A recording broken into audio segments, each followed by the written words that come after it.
Bonjour à toutes et à tous. Aujourd'hui, un nouvel épisode de 4X ou pas 4X.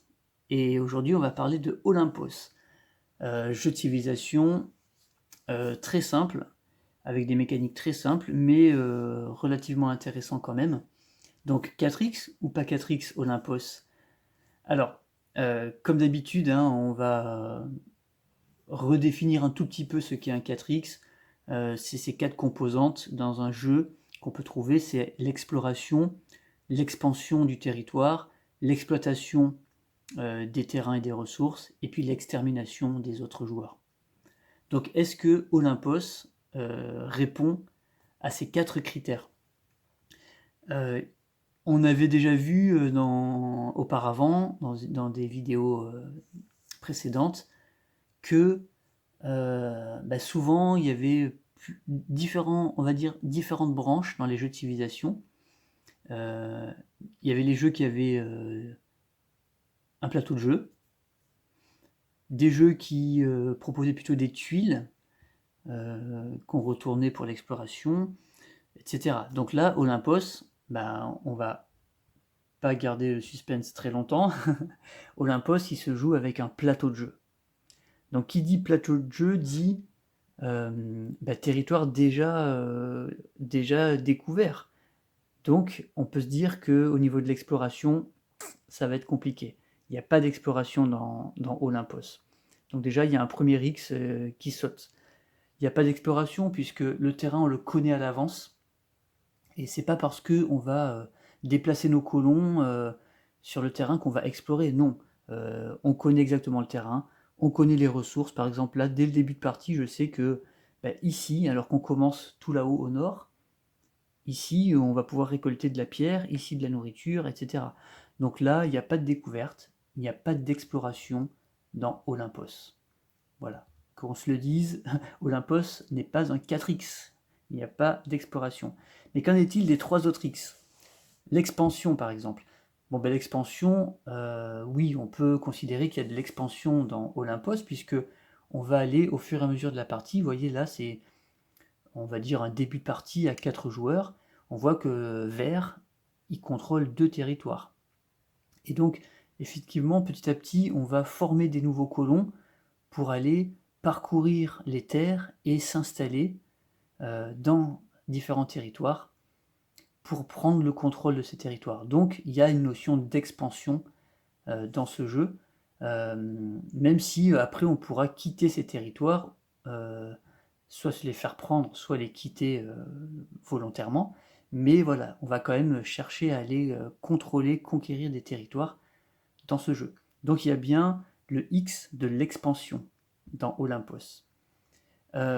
Pourquoi on va aller contrôler des nouveaux territoires? C'est pour aller exploiter les ressources. Donc il y a bien l'exploitation dans Olympos, notamment de ressources, hein. Donc quand on est ici par exemple, c'est une zone qui va fournir du bois. Donc tant que Vert contrôle ce territoire, Vert bénéficie de la ressource bois permanente.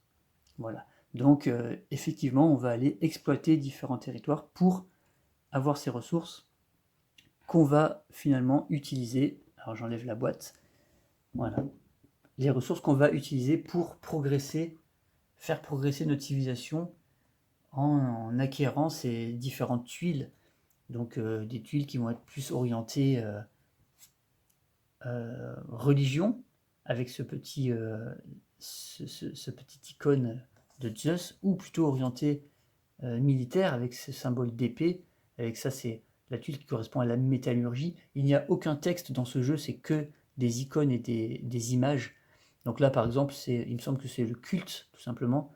En début de civilisation, on peut avoir un culte, mettre en place un culte, ou découvrir la métallurgie, ou le troc, ou l'équitation pour se déplacer plus rapidement, etc. Puis on va descendre et on va avoir des progrès qui vont être de plus en plus évolués. Donc ces ressources issues de l'exploitation des territoires vont servir à se déplacer sur ce tableau et à récupérer les technologies, puis à construire les merveilles. Donc on a bien le X de l'exploitation dans Olympos, donc on est déjà pour l'instant à 2x. Et puis le dernier x, c'est l'extermination. Est-ce que dans Olympos, il y a une notion d'extermination et est-ce qu'il y a une notion de guerre entre les joueurs? Alors, oui, même si elle est très simple, elle existe. Voilà. Il y a d'autres jeux de civilisation où il n'y a pas du tout de guerre. Dans Olympos, il y a une guerre, et c'est une guerre de territoire, tout simplement. Alors, comment ça fonctionne? C'est très simple, et en même temps, c'est assez... je sais pas comment dire. C'est très très simple, et en même temps, je trouve que c'est plutôt bien trouvé. Hop, je vous remets un peu droit. Voilà. Par exemple, on a ici joueur vert qui va contrôler ce territoire. Alors ici, il y a un symbole parce qu'il y avait normalement une tribu qui justement a été vaincue par le joueur vert. Et donc il a gagné un point de prestige en délogeant ou en annexant, on va dire, cette tribu. Vert, tant qu'il est ici, il contrôle ce territoire qui fournit du bois. Donc on imagine que c'est un territoire forestier. On le voit, hein, il y a des petites... Sur les illustrations, si on se rapproche un petit peu, on voit que ce territoire, il est composé de forêts. Bon, voilà, c'est très subtil, mais il y a des forêts. Donc Vert contrôle un territoire forestier, donc il a la ressource de bois permanente tant qu'il contrôle ce territoire. Quand ça sera au tour de Rouge de jouer, donc là, admettons que Bleu a joué, il se retrouve ici, Rouge est dernier sur la piste, donc c'est lui qui va jouer le prochain tour. Rouge, il peut très bien déplacer son colon qui est là, mais ce faisant, il abandonnerait ce territoire qui lui fournit de la pierre. Il peut aussi former un nouveau colon qui naîtrait sur ce territoire, et ensuite il pourrait déplacer ce colon vers le territoire adjacent pour attaquer le joueur vert. Donc dans ces cas-là, il met son pion par-dessus, et ce qu'il faut savoir, c'est que dans Olympos, les combats sont gagnés automatiquement. C'est-à-dire que du moment que Rouge envahit le territoire de Vert, le territoire maintenant est contrôlé par Rouge et appartient à Rouge. Et c'est Rouge qui maintenant bénéficie de la ressource bois. Et de ce fait, le joueur vert va céder son jeton de bois au joueur rouge. Mais c'est automatique, mais il y a quand même quelque chose à vérifier, c'est la force, la puissance militaire de l'attaquant et du défenseur. Et ça se détermine, on l'a vu tout à l'heure, par les tuiles, les découvertes qui rapportent des épées. Donc là, par exemple, si Rouge avait découvert la métallurgie, donc s'il connaissait le travail du fer, et que Vert ne le connaît pas, forcément, Rouge aura des meilleurs guerriers que Vert. Et donc, là dans le jeu, ça veut dire que Rouge a plus d'épées que Vert. Et donc dans ces cas-là, c'est résumé sur le bord du plateau ici. Ici, c'est résumé.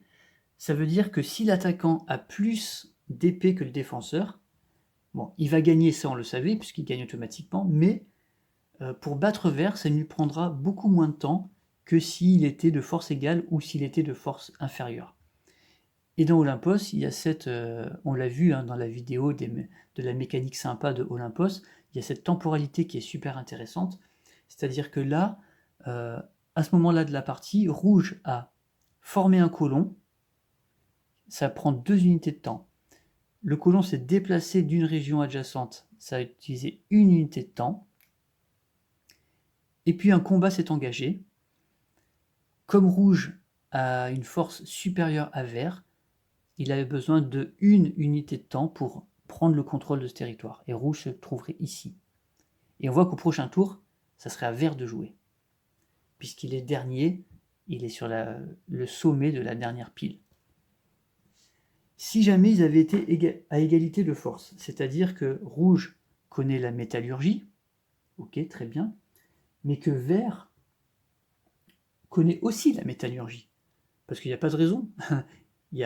Chaque tuile sont en doublon, donc 2 joueurs peuvent développer la métallurgie, mais Rouge peut-être, Vert peut-être en défense, a lui des hoplites. Donc les hoplites, bon ben, ils ont des armures, donc il connaît aussi la métallurgie, mais il a des hoplites. Donc les deux ont une épée. Donc là, on est à égalité. Donc l'attaquant, à égalité, a besoin de plus de temps pour conquérir ce territoire. Donc il aurait eu besoin de 2 unités de temps. Donc il aurait avancé son pion de 2 plutôt que de 1.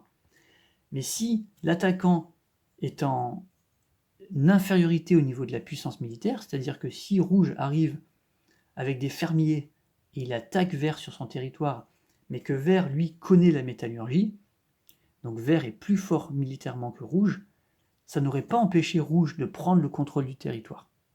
Mais par contre, ça lui aurait pris 3 unités de temps pour le faire. Donc il se serait retrouvé ici, et donc il y aurait les 3 autres joueurs qui auraient joué après lui. Donc c'est vraiment cette notion de temps qui est vraiment intéressante dans ce jeu. Euh,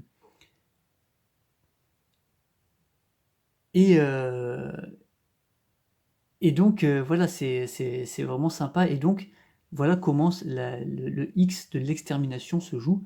Et après, bon, effectivement, quelqu'un d'autre peut venir faire une bataille ici. Mais donc il y a quand même cette notion d'extermination, entre guillemets, parce qu'on ne tue pas, il n'y a pas des unités armées, c'est juste qu'on prend on prend un contrôle de territoire, mais le vert n'est pas éliminé. Le vert peut partir, puis revenir attaquer et reprendre le contrôle. Mais pour moi, ça entre dans la notion d'extermination, puisqu'on va se battre pour prendre le contrôle d'un territoire. Voilà. Donc on peut dire que Olympos, au niveau de l'exploration, ça ne fonctionne pas. Par contre, au niveau de l'expansion, de l'exploitation, il n'y a pas de problème, ça fait très bien le travail. Et au niveau de l'extermination, on va dire que c'est validé, mais voilà, on n'est pas non plus dans un jeu où il va y avoir, où on va créer des armées, on va lancer nos armées contre l'adversaire. Non, c'est plutôt une lutte pour du contrôle de territoire, mais pour moi, ça fonctionne. Donc je considère que Olympos n'est pas un 4X, mais c'est plutôt un 3X. Et un très bon 3X. Voilà, il y a juste cette notion d'exploration qui n'est pas là, puisqu'on connaît la map dès le départ. Même les ressources, elles ne sont pas distribuées au hasard, hein. Donc chaque partie, ça sera toujours au même endroit, elles sont imprimées sur le plateau, il y aura toujours de l'or ici. Ça c'est pour une question, on le sait, hein, c'est pour une question d'équilibre. Voilà, d'équilibre au niveau des ressources, pour pouvoir les répartir équitablement sur le plateau, pour que les parties soient plus, on va dire, plus équilibrées, ça j'en sais rien, mais voilà, pour que ce soit mieux réparti et qu'il n'y ait pas un sentiment je sais pas comment dire, mais vous savez, des fois on se dit mince, là voilà, les ressources elles sont toutes du même côté, et c'est tout le même joueur qui va en bénéficier, et donc ça serait un peu injuste, ou de la frustration pourrait venir là, même si les parties sont pas très très longues dans ce jeu, mais bon, ça peut aller jusqu'à, combien ils disent, euh, de 45 à 90 minutes, ouais, 45 j'y crois pas, peut-être à 2 joueurs, mais à 4 ou 5, on est plutôt sur les 90, voire peut-être même pas loin de 2 heures, c'est possible. En tout cas, voilà, Olympos, un excellent petit jeu de civilisation méconnu, qui n'est pas un 4X, mais ça, ce n'est pas un problème, qui est plutôt un joli 3X pour Olympos. Voilà, merci d'avoir suivi cette petite vidéo, et je vous dis à bientôt pour une autre itération de 4X ou pas 4X. Ciao.